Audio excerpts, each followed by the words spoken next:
Bismillahirrahmanirrahim. Assalamualaikum warahmatullahi wabarakatuh. Ketemu lagi dengan saya Bang Jali Bitung, pemirsa Jacindo News yang saya banggakan dimanapun Anda berada. Hari ini kita sedang berada di kantor advokat. Seorang advokat, seorang pengacara yang sudah kita kenal tentunya. Beliau adalah anggota dari Indonesia Lawyers Club. Kehadiran saya hari ini untuk meminta pendapat beliau tentang putusan pengadilan terhadap Habibana Muhammad Rizik Syihab di Pengadilan Negeri Jakarta Timur yang dilangsungkan pada beberapa hari lalu, yaitu hari Kamis tanggal 24 Juni 2021. Adapun sebagaimana kita ketahui bersama bahwa Habibana divonis 4 tahun penjara atas perkara Rumah Sakit Umi.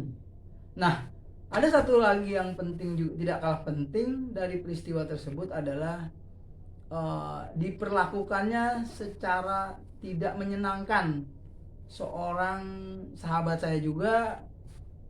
Dia adalah juga sekarang saat ini sebagai salah satu advokat di tim pembela ulama dan aktivis yang saat ini kami sedang melakukan gugatan terhadap Presiden dan DPR RI di Pengadilan Negeri Jakarta Pusat.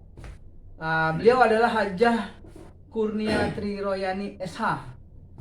Dia banyak berkecimpung bersama-sama dengan Bang Jali Pitung sejak melakukan tuntutan agar Jokowi mundur dan atau mengundurkan diri atau cuti pada tanggal 3 September sebelum pemilu.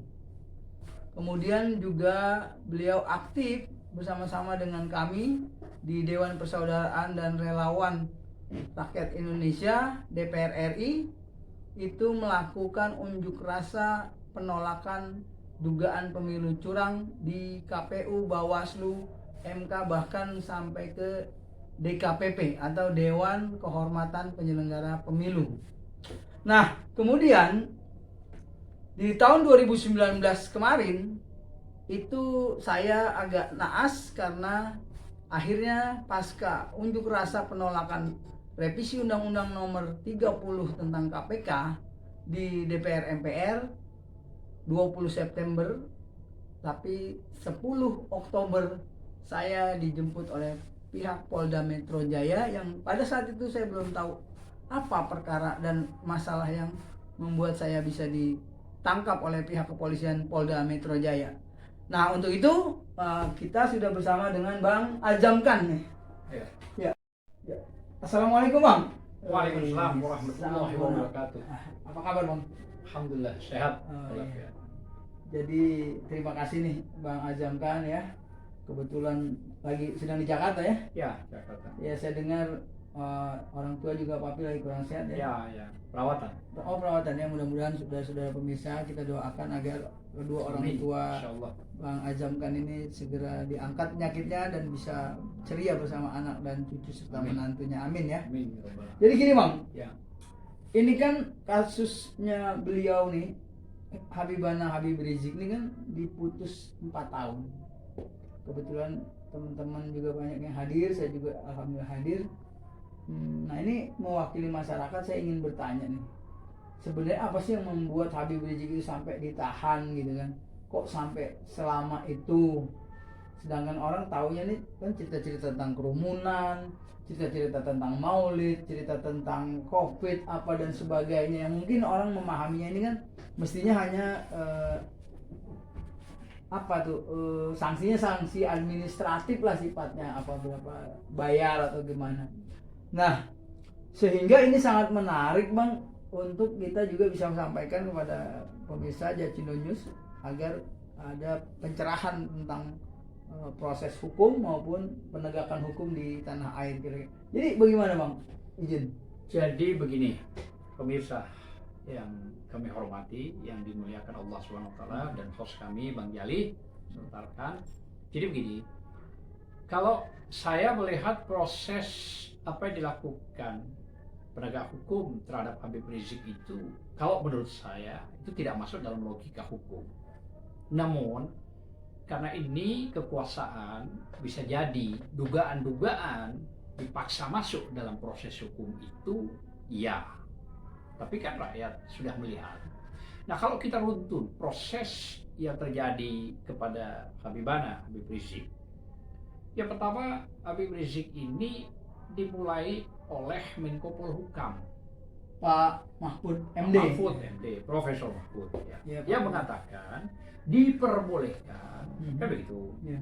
menjemput asal semuanya tidak melakukan apa-apa kerusakan dan segala macam. Silakan, dan itu hak berdemokrasi. Beliau yang mengatakan begitu. Nah, ternyata pada saat Habib Rizik itu datang mulai dari airport Soekarno-Hatta, dijemput oleh jutaan orang, kurang lebih begitu. Kurang lebih begitu. Ya. Nah, pada saat dijemput oleh jutaan orang, berjalannya waktu sampai pada tingkat acara maulid dan pernikahan. Ya. Kan begitu. Nah, di situ saya hadir, jaraknya pun 2 meter, 3 meter dari Habib Rizik. Ya. Nah, sebenarnya Habib Rizik tidak mengundang mereka. Mereka datang karena merasa punya magnet Habib Rizik ini. Dan itu tidak bisa dipungkiri Tidak ya. bisa dipungkiri dan tidak bisa juga dibendung. Ya, itu Umat. hak ya, hak rakyat ya untuk mengetahui yang sudah mendapat justifikasi stempel imam besar, ya, maka secara otomatis artinya imam besar itu bukan dari omongannya Habib Rizik sendiri, tapi masyarakat berjuta-juta yang mengecap beliau adalah imam besar, kan begitu, kira-kira begitu. Berjalannya waktu, oke, tahu-tahu saya tidak tahu apakah ini dugaan masuk dalam alergi hukum. Saya tidak tahu, kira-kira begitu. Iya. Maka muncullah proses mulai dari pemberhentian, yaitu Kapolda DKI, begitu kan? Oh iya. Ya, Kapolda Jawa Barat, Jawa Barat. kira-kira begitu kan? Nah, saya tidak tahu juga Kapolda Tangerang nggak termasuk, padahal Soekarno-Hatta masuk di Tangerang, kan begitu Iya. kira-kira. Ya. Kapolda Banten maksudnya. Banten ya. Jadi berangkatnya dengan waktu itu, akhirnya singkat cerita Habib Rizik harus dipanggil. Dipanggil dengan pasal yang diajukan awalnya yang kita tahu adalah pasal 93 tentang kerumunan, prokes. Oke.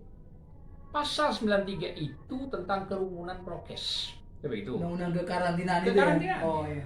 Nah, di situ ada maksimal denda 100 juta dan 1 tahun kurungan penjara. Namun berangkatnya waktu dari Pak Anies Baswedan, artinya datang terus diselesaikan dengan sistem administrasi. Maka 50 juta setelah dibayarkan dianggap sudah clear. Denda maksudnya. Ya, denda. Ya. Dan atau kan denda. Iya. Nah, selesai. Saya pikir proses perdatanya kalau sudah selesai maka pidana tidak bisa dilanjutkan. Itu logika hukumnya ya. Tidak boleh. Berdasarkan Ya, undang-undang ketentuan memang begitu. undang-undang. Iya, ketentuan undang-undang kalau sudah perdatanya diselesaikan maka pidana ini tidak bisa. Kayak begitu. Nah, ini yang menjadi lucu, dipaksa-paksa ditarik pada pasal 93. Setelah pasal 93 ditarik lagi pasal 216. Apa tuh, Bang? KUHP, seorang pejabat yang menghalang-halangi. Oh. Jika dipanggil tidak datang, maka dijemput dengan paksa, kan begitu. Oh, iya. Nah, dengan berangkatnya waktu, padahal tidak ada yang menghalangi, oke lah kooperatif yang saya tahu ya, yang saya tahu. Kooperatif datanglah ke sana. Tahu muncul pasal 160. 160 entah dari mana, yaitu Habib Rizik dianggap menghasut. Siapa yang terhasut, ya kan? Siapa yang menghasut dan hasil hasutan itu apa tidak ada semua, tidak bisa dibuktikan. Nah, itu sebenarnya sudah clear. Saya pikir sudah clear. Namun setelah saya penyidikan jam 11 atau jam 12 malam kira-kira, atau keluar di Bergol. Tapi gitu kan dari Polda, ya kan? Ya. Begitu di Bergol, kita tidak tahu materi apa yang dimasukkan di situ. Materi pembergolan itu apa? Penahanan itu apa? Kita tidak tahu. Ya. Tahu-tahu setelah proses berjalan dakwaan masuklah katanya Undang-Undang nomor 1 kira-kira tahun 1946. Kira-kira pasal 14. Nah, itu menyangkut kebohongan kepada publik. Nah, ini yang kadang-kadang saya berpikir-pikir begini. Bagaimana Habib Rizik dijerat dengan undang-undang itu? Padahal kita tahu undang-undang itu tuh pada saat konflik negara kita antara Belanda dan Jepang yang masuk, sehingga Jepang memberikan kemerdekaan hak kepada negara kita Indonesia. Belanda tidak mengakui. Maka supaya mengantisipasi rakyat itu tidak kemana-mana berbicara secara politik, ya, terutama itu ancaman pada pejabat, maka muncullah Undang-Undang Nomor 1 tahun 1946, kan begitu. Pasal 14 dan selanjutnya, kan begitu. Nah, barang siapa yang hoax, maksud saya, memberitakan tentang ketidakbenaran adanya Indonesia merdeka, maka itu ditahan dengan ancaman tertentu. Waktu itu ada 10 tahun atau 6 tahun, kan begitu kira-kira. Nah, pasal tersebut, undang-undang tersebut itu undang-undang yang mengarah kepada politik negara. Kira-kira begitu. Nah, bukan person. Nah, makanya saya berpikir begini, kalau itu ditarik kesimpulan ke arah itu, bagaimana kalau Habib Rizik pada saat diperiksa mengatakan sehat? Swab itu baru 3 hari kemudian kira-kira baru muncul positif atau negatif.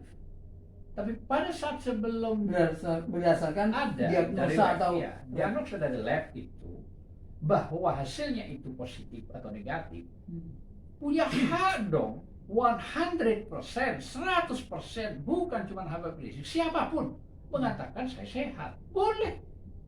Tidak ada hukum yang mengatur itu, tidak ada sama sekali. Nah ini ya jadi menarik nih pemirsa. Jadi kan orang banyak berbicara tentang Habib Rizik dituduh melakukan kebohongan, menyiarkan berita bohong dan sebagainya.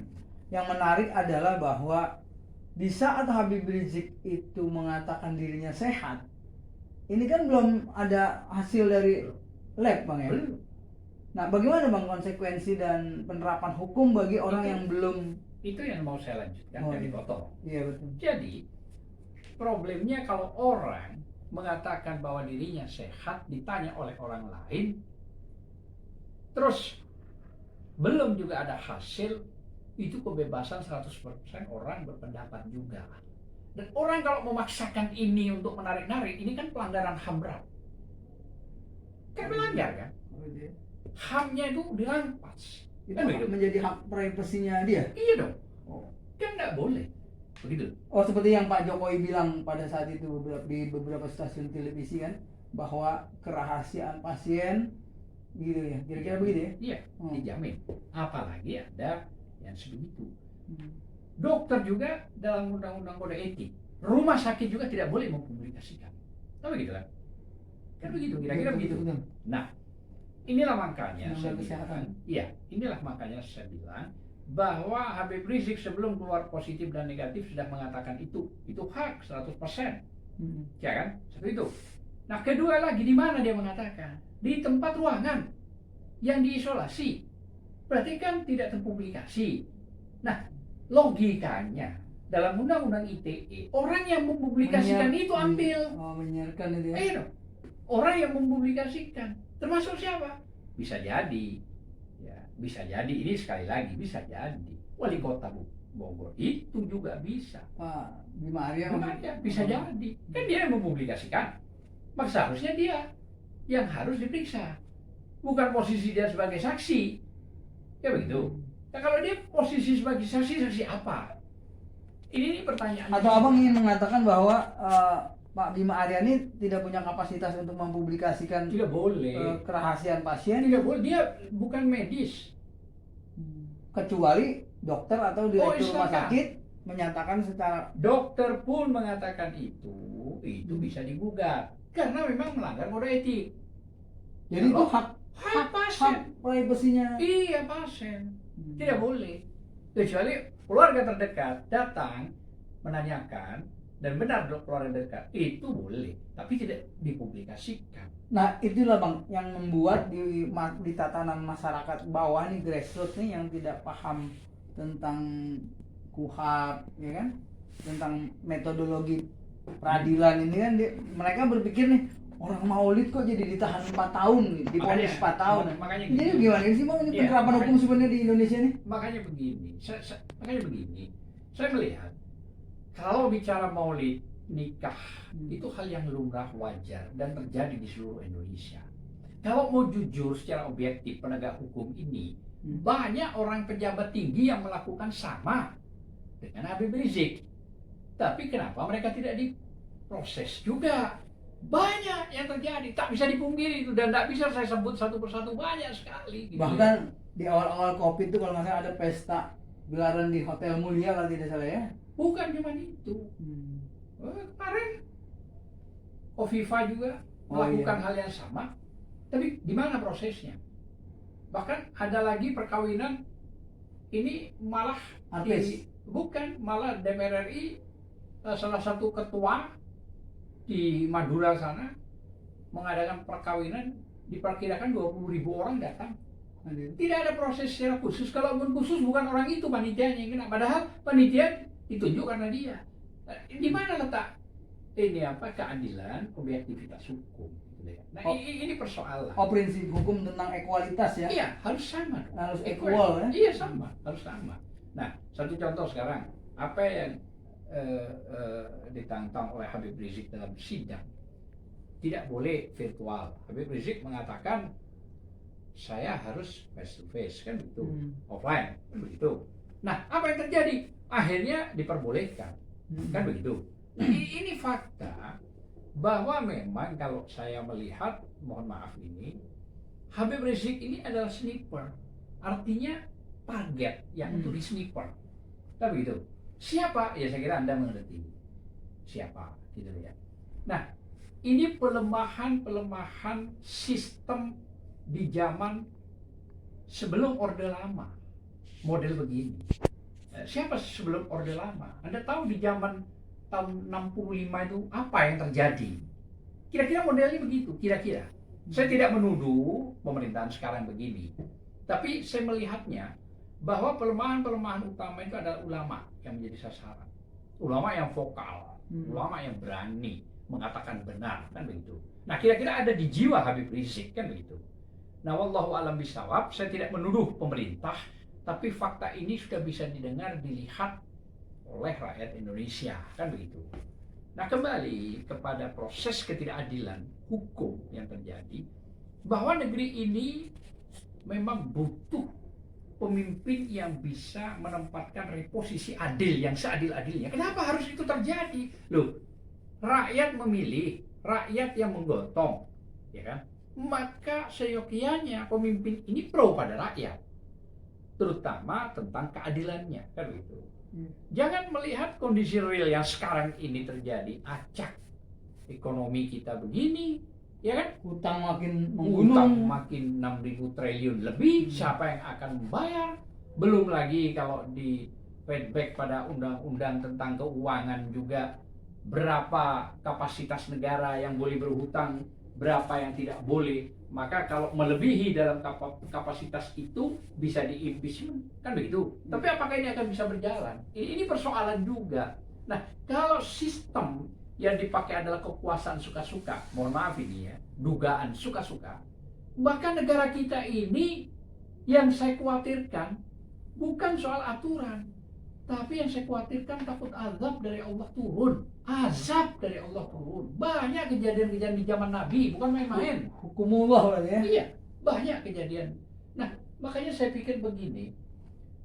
Prinsipnya kita ini pernah berjanji pada anak saya waktu itu umur 6 tahun, menjanjikan bahwa sore Abah pulang akan membelikan sebuah balon yang ada lampunya.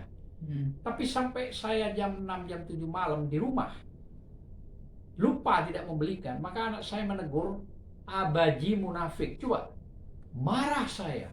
Kenapa saya dikatakan munafik? Janji Abah nggak pernah benar. Janji mau membelikan, ternyata tidak.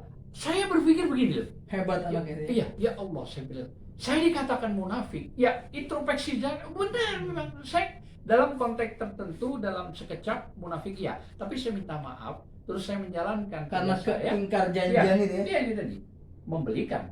Nah, saya berpikir begini, bagaimana ya? Ini dalam pikiran saya ya, sebagai orang yang bodoh, orang yang awam, tidak mengerti hukum, tidak mengerti politik. Bagaimana pikiran saya kalau ada seorang pemimpin yang ternyata berjanji, berpuluh-puluh janji tersebut dengan menggebu-gebu, ternyata satu pun misalnya janji tersebut tidak terpenuhi. Atau masih banyak yang belum terpenuhi gitu Ya, ya. bukan banyak, tidak terpenuhi satu pun janji tersebut. Misalnya, ini saya pikiran saya tidak tahu ya. Nah, Saya kembalikan kepada proses keadilan yang ada. Equal tadi, bahwa Habib Rizik 1 kali saja sudah ditahan 4 tahun. Divonis 4 tahun. Divonis ya, ditahan dan divonis 4 tahun. Bayangkan kalau ada orang yang berjanji, siapapun orang itu, apalagi pemimpin, terus jumlahnya misalnya 65, 66, 67, 68, 70.